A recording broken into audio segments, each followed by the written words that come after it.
I never expected to discover giants while examining Siberian timber operations. My focus was investigating employment conditions in pre-Soviet Russia, worker teams, forest camps, the resource exploitation that powered empire building. Typical academic work, the sort you organise into orderly charts of output figures and workforce data before moving forward. Then I discovered the images. Not sketches, not mythological drawings, not embellished stories from wilderness explorers beside fires. Images. Real photographic documentation from the 1880s into the early 1900s, displaying worker teams in Siberian woodlands with people of unbelievable proportions standing alongside ordinary-sized lumberjacks. Their dimensions so extreme they appeared like optical illusions. Only they weren't illusions. The focal depth remained uniform, the ice formations corresponded, the shade patterns aligned properly across every person. These pictures came before any advanced photograph doctoring methods, and that's when the standard interpretation began falling apart. The further I dug, the more images surfaced. Glass negative plates from Russian Imperial collections, portfolio and copies from French journeys, gelatin silver photographs displaying people, predominantly men, although occasionally women as well, measuring 9, 10, occasionally 11 feet in height within the frozen Siberian wilderness. Not solitary peculiarities, not individual medical abnormalities recorded for research interest. Whole clusters, numerous people in identical frames, identical worker teams, identical timber camps, sometimes 3 or 4 enormous individuals among a team of 20 average-sized workers. The Russian government repositories hold many dozens. The French National Archive maintains a set from research expeditions that reference them merely in passing. Regional employees of remarkable height then continue onward without examination, never probe further.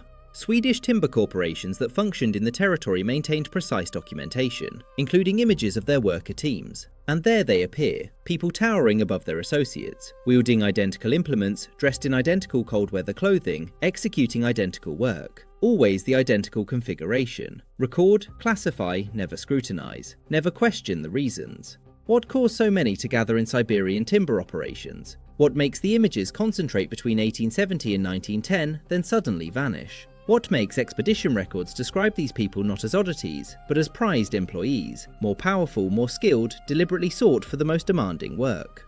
And here's what renders it impossible to reject. These enormous individuals aren't arranged for exhibition. They're labouring mid-operation. Images display them handling saws, transporting timber, positioned in work arrangements with their teams. The pictures weren't captured to display abnormalities. They were recording timber operations. And the giants simply existed there, ordinary enough that camera operators felt no obligation to clarify their appearance. Once you recognise it, the proof expands. I began studying the timber equipment directly. 2-person crosscut blades from Siberian operations extend 12 to 16 feet in span, considerably longer than equivalent saws employed in European or American logging during identical periods. Official historical reasoning designed for exceptionally massive Siberian wood. Yet Siberian vegetation, while substantial, isn't proportionally greater than ancient forests in North America or Scandinavia, which utilise considerably smaller blades. Unless the workers handling them weren't standard proportions, the saw grips alone revealed the truth. Handle separation on these historical implements, still located in collection facilities and countryside Russian recovery locations, measures 40 to 50 inches distance. An average-sized person with typical arms cannot easily handle a saw with grips positioned that distant. You'd need to completely stretch both arms, removing any mechanical benefit, rendering the implement essentially worthless.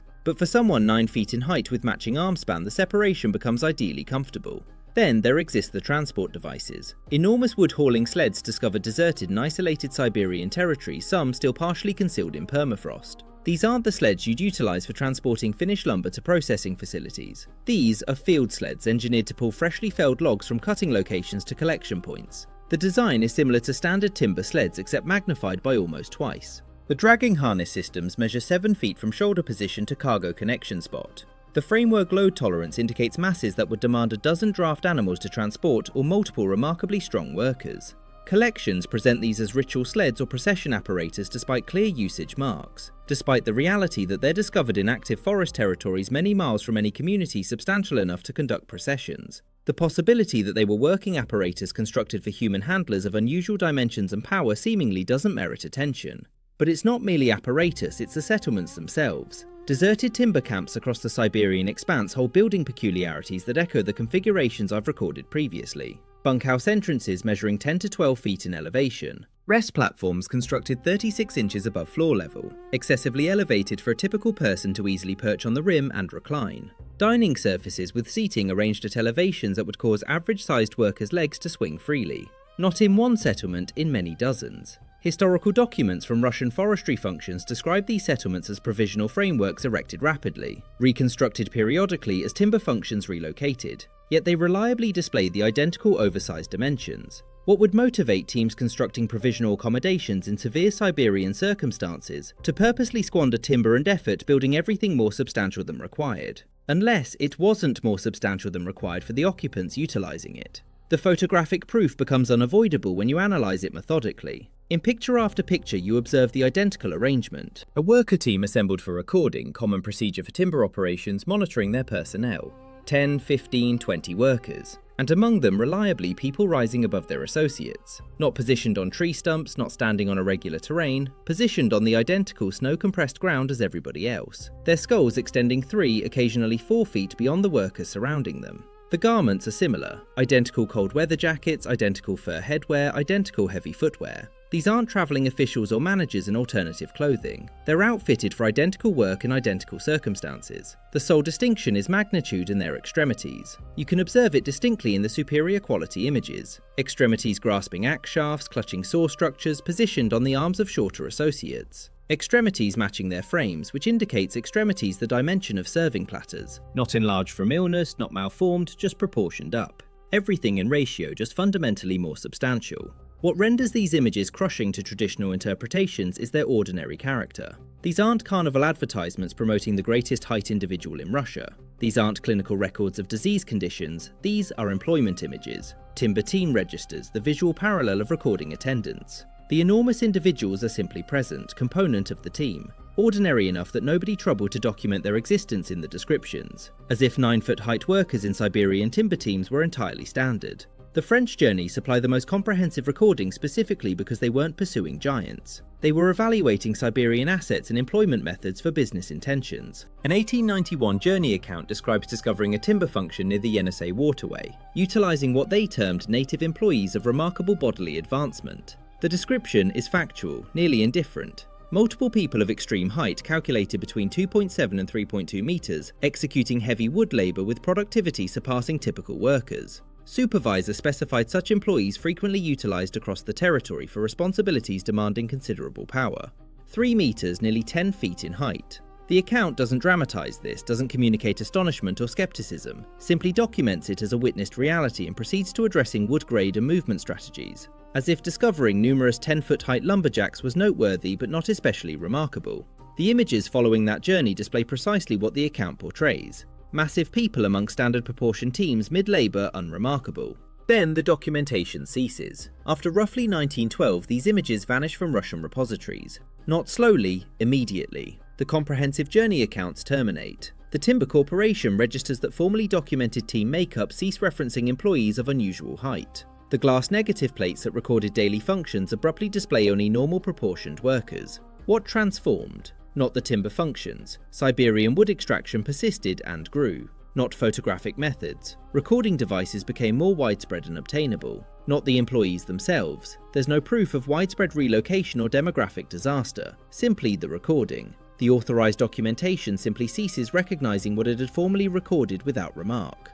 And when you attempt to follow what occurred, you encounter the identical barrier across every archival origin. The Russian Revolution offers suitable explanation. Documentation eliminated, repositories destroyed, organizational knowledge interrupted. But the configuration emerges before 1917. The images cease surfacing in French and Swedish corporation documentation by 1913. German commercial evaluations of Siberian assets which formerly contained photographic recording of regional workforce populations abruptly exclude such pictures after 1911, as if someone determined these specific employees were no longer suitable to record, as if their reality became problematic to recognize. The implements persist, though the proof endures in methods that can't be entirely removed. Across Siberian Russia, historical merchants and countryside recovery functions still sometimes discover the massive apparatus. Cutting tools with shafts measuring 7 feet in span, splitting hammers massing 80 pounds, hooking poles lengthened to dimensions that would be totally uncontrollable for normal proportioned workers. All displaying usage marks, all working implements, not ornamental items. Regional chroniclers classified them as uncertain function or potentially ritual, despite locating them in settings that are obviously commercial. Concealed in former timber locations retrieved from deteriorated equipment structures unearthed during building activities in territories with recorded wood extraction background. The substitute interpretation that these were everyday implements for employees whose dimensions made such apparatus viable remains unmentioned in authorised recording. Too numerous inquiries, too much interference to founded accounts about who laboured in Siberia, who constructed the foundation, who achieved the commercial accomplishments we've attributed to conventional historical participants. But the configuration reaches beyond just Siberia. Once you understand to search for it, you locate comparable photographic proof from timber functions throughout the Russian distant east, across the Ural Highland territories, even in Upper Scandinavia, where Swedish and Norwegian functions intersected with Russian domain. Always the identical arrangement. Worker teams holding people of remarkable dimensions executing heavy work. Recorded without emphasis and always ceasing around the identical time. That critical window between 1910 and 1920 when something altered in what was regarded permissible to document. The construction conveys the identical narrative. Employee accommodation in isolated Siberian communities from the late 1800s displays the identical oversized dimensions. Entrances constructed for residents 8 to 10 feet in height. Upper limit elevations reaching 12 feet in frameworks that were supposedly provisional employee housing. Not estate residences, not management structures. Basic timber accommodation in sites where surplus material indicated surplus work in severe circumstances. Why construct everything more substantial than required unless requirement itself was distinct than we've presumed? What troubles me most isn't the proof itself, it's the methodical unwillingness to study it. When you show these images to academics of Russian employment, they confirm the pictures are genuine, then reject the proportions as viewpoint warping without clarifying how viewpoint warps reliably across hundreds of pictures from separate camera operators, separate recording devices, separate time periods. When you present the implements to collection administrators, they list them as uncertain commercial application, rather than recognise the clear suggestion about handler dimensions. When you indicate the building dimensions, you're informed they represent territorial construction customs without any clarification of why such customs would purposely waste assets, rendering everything excessively substantial. It's not vigorous rejection, it's indirect evasion. Inquiries that simply aren't posed because posing them directs places the scholarly institution isn't prepared to venture. But the inquiries persist. Why did people of remarkable dimensions gather in Siberian commercial functions during a particular historical time? Why were they beneficial enough to utilise despite presumably greater nutrition demands and particular apparatus requirements? Why does their recording terminate specifically when modernisation intensifies and personnel recording supposedly becomes more advanced and thorough? And what became of them? Not slow population reduction, not migration to alternative territories, there's no matching emergence of such people elsewhere. Not expiration from ecological circumstances. Siberian situations were difficult for everybody, but these people were seemingly vigorous enough for demanding work in severe circumstances. They just cease emerging in the documentation, cease being photographed, cease being referenced, cease existing in authorised chronicles as if someone determined they were preferable forgotten. I keep revisiting one image specifically. It's marked 1907, captured near Krasnoyarsk during a French wood evaluation. The picture displays a worker team of 10 workers with a substantial pile of freshly felled logs. 9 of the workers are obviously typical elevation. You can measure this by contrasting them to dwellings apparent in the composition. One is enormous, not at all individual, enormous. He's not arranged in front or emphasised in any manner, he's simply incorporated into the team. Effortlessly supporting a log dressed in the identical equipment, they're associates, co-labourers, just individuals performing a responsibility. But we've rendered them impossible by acting they never existed. We've converted recorded actuality into prohibited conjecture. We've eliminated people who were seemingly ordinary enough in their own era that camera operators felt no requirement to clarify them. And in accomplishing so, we forfeited something significant. Not just awareness of who they were, but comprehension of what we've disregarded. What abilities we forfeited, what awareness of human capacity existed in recent chronicles that we've somehow determined to overlook. The massive implements remain in recovery locations. The oversized frameworks still exist in isolated sites. The images endure in repositories awaiting someone to question the reasons. Why were they present? Why were they disregarded? And what additional have we removed from chronicles? Because recognizing it would demand recomposing what we believe we understand about the recent history. The Siberian woodlands retain memory even if the chronicle volumes don't.